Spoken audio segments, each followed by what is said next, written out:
রূপালী মৎস্যে স্বনির্ভর দেশ প্রতিপাদ্যে আজ থেকে শুরু হয়েছে মৎস্যপক্ষ ২০২৬। চলবে আগামী ৩০ আগস্ট পর্যন্ত। দেশের মৎস্য সম্পদ উন্নয়ন, আমিষের চাহিদা পূরণ, নতুন কর্মসংস্থান সৃষ্টিতে এই কর্মসূচি পালন করছে সরকার।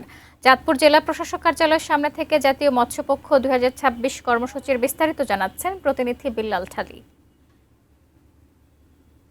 রূপালী মৎস্যে গর্ব দেশ এই প্রতিপাদ্যে আজ থেকে শুরু হচ্ছে চাঁদপুরে মৎস্য পক্ষ ২০২৬।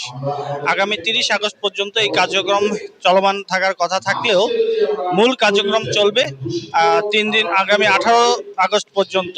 ৩ দিন ব্যাপী এই কর্মসূচির আওতার মধ্যে রয়েছে মৎস্যজীবীদের সাথে মতবিনিময় সভা, আলোচনা সভা, এছাড়াও মৎস্য চাষে যেসব উদ্যোক্তা আছে তাদের মাঝ থেকে পুরস্কার বিতরণী।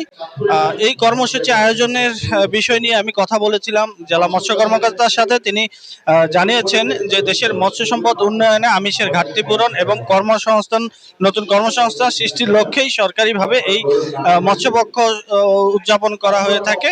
আমি একটু তথ্য জানিয়ে রাখতে চাই, চাঁদপুর জেলায় ২০২৪-২৫ সালে মৎস্যের মোট উৎপাদন ছিল ১,১৯,০০০ মেট্রিক টন। চাঁদপুরে মৎস্যের চাহিদা ছিল ৬১,০০০ মেট্রিক টন।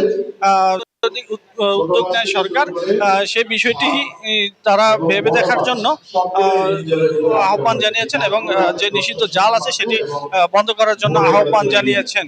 চাঁদপুরে মৎস্যপক্ষ উদযাপন উপলক্ষে এই ছিল আমার কাছে সর্বশেষ।